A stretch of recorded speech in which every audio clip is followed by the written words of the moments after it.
de los sinópticos. La túnica de única pieza que usaba el sumo sacerdote en el templo de Jerusalén,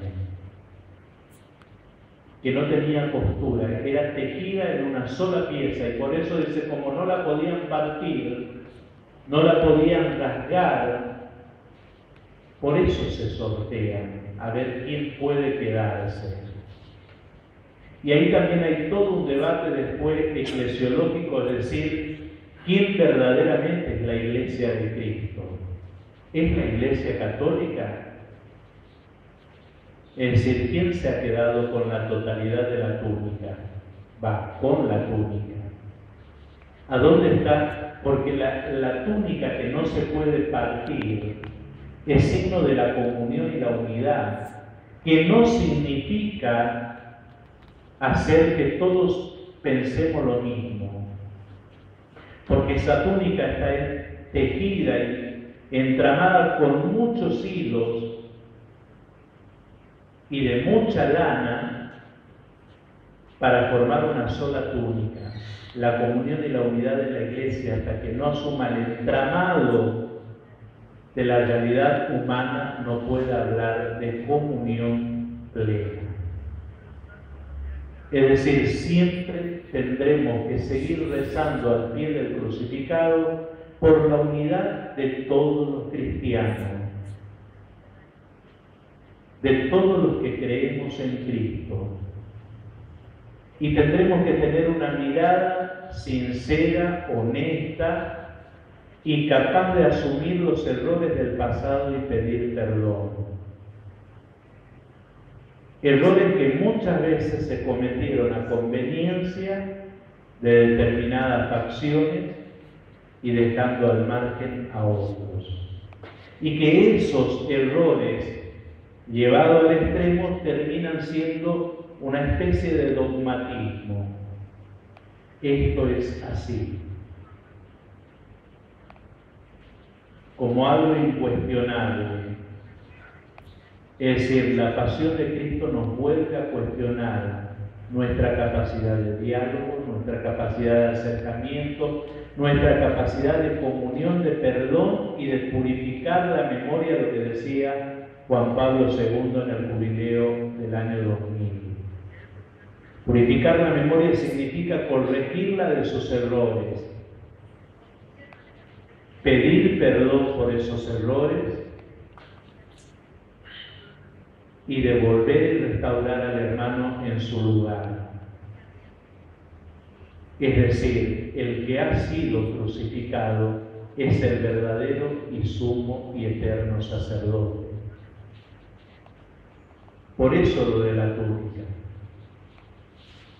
No quebrarán los huesos, si bien dice el texto, para explicar que se cumplió las Escrituras. Recordemos que el Cordero Pascual no tenía que tener ninguna lesión. Los corderos que se sacrificaban en la explanada del templo, en la víspera para celebrar la Pascua, no tenía que tener ningún defecto.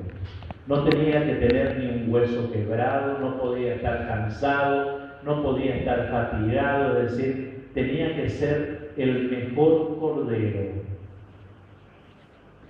Y fíjense que él expira la hora en que están matando los corderos en la explanada del templo. Como diciendo, aquello que está sucediendo en la explanada del templo de Jerusalén es una figura antigua y ahora da paso a lo nuevo, porque aquí en la cruz el nuevo y verdadero cordero ha sido inmolado. Él tiene todos sus huesos y no se le quebrarán ninguno. Y fíjense, cuando le abren el costado, dice, brotó sangre y agua.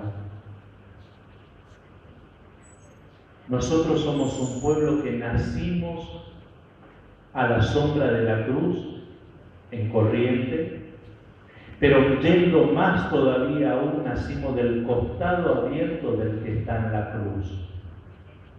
Porque justamente el agua que brota es signo del Espíritu y también del bautismo. Por eso, el bautismo, la confirmación y la sangre que está hablando de la Eucaristía son los tres sacramentos de la iniciación cristiana. Y beberán del agua que brota hasta la eternidad. Es decir, del Espíritu Santo que brota del costado abierto de Cristo, del cual nace la Iglesia, y de que la Iglesia tiene que dejarse guiar por el Espíritu. Porque una Iglesia que no se deja guiar por el Espíritu, que es donado por Cristo en la Pascua, es una Iglesia que termina siendo guiada por el hombre. Y es una Iglesia que queda a merced del hombre y no de Dios. No de aquel que tiene la capacidad de hacer nuevas todas las cosas constantemente. Aquel que le decimos en el credo niceno-constantinopolitano, Señor y dador de vida. El que hace posible que no se vuelva nada rancio dentro de la Iglesia, sino que siempre sea joven, nuevo y resplandeciente.